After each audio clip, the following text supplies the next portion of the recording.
All right, my name is Jessica Jordan, and this is Sophia Orr, and we are week 3 talking about the Coleman Report and a nation at risk and how it affects the news lately.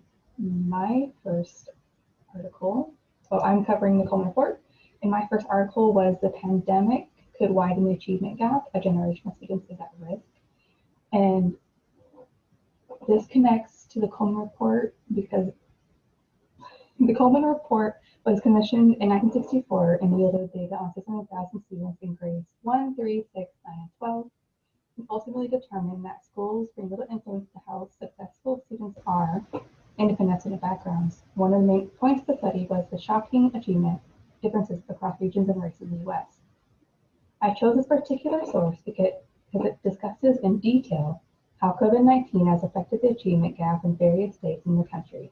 This relates to our issue concerning the Coleman Report, the achievement gap, in that it discusses how technology, or lack thereof, has affected the gap. This article shows that race and socioeconomic status of students and families has a large impact on students who are required to attend school virtually. Unfortunately, while bills were proposed in Congress, bipartisan victory has stalled any major dedication to action to solve this gap in resources. The second article I found, Hotter Days Widen Racial Gap in U.S. Schools, data shows. This article discusses an interesting aspect of the achievement gap and how the weather can affect students. This article discusses a study by the journal Nature Human Behavior, which found that temperatures above 80 degrees Fahrenheit causes a detrimental impact on students. The study also found that due to the lack of air conditioning in Black and Hispanic students' homes and schools, it seems to affect this population in particular.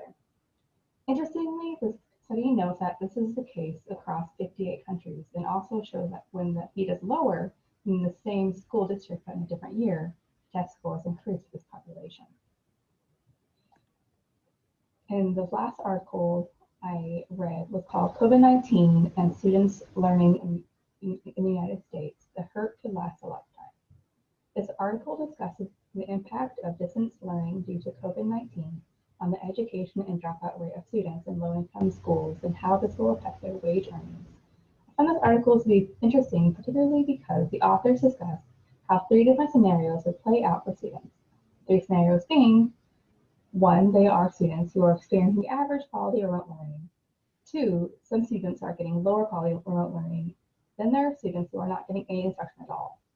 Finally, some students drop out of high school altogether. This connects with the Coleman Report in that it particularly discusses the impacts on low-income Black and Hispanic families, the struggles they face that high-income white families just don't.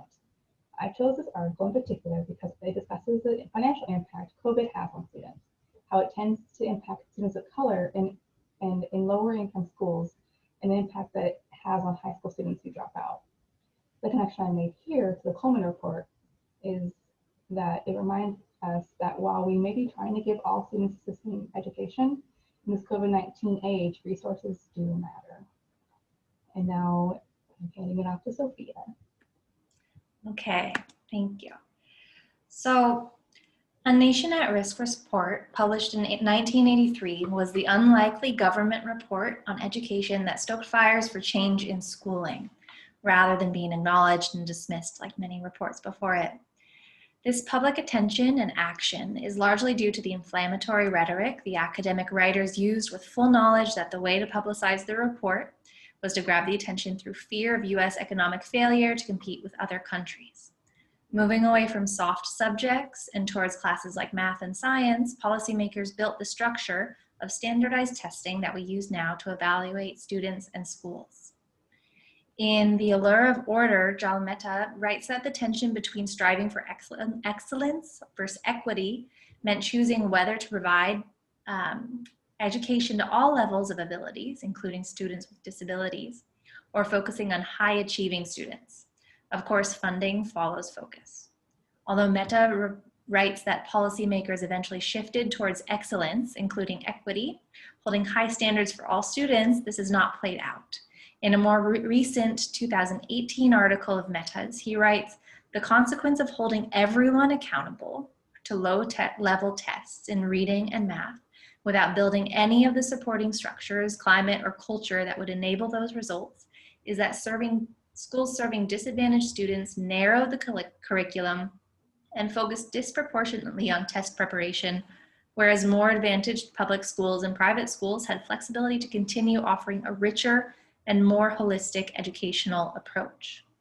Although Mehta has written extensively in recent years about charter school successes with a more flexible and less standardized test-driven curriculum, schools, especially in disadvantaged areas, continue to be guided or prodded towards more authoritarian school systems.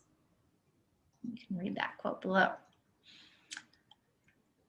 This is all talking about just one article that Mehta wrote for, I believe, the Washington Post. And he goes on to promote or talk about the idea of equity as liberation.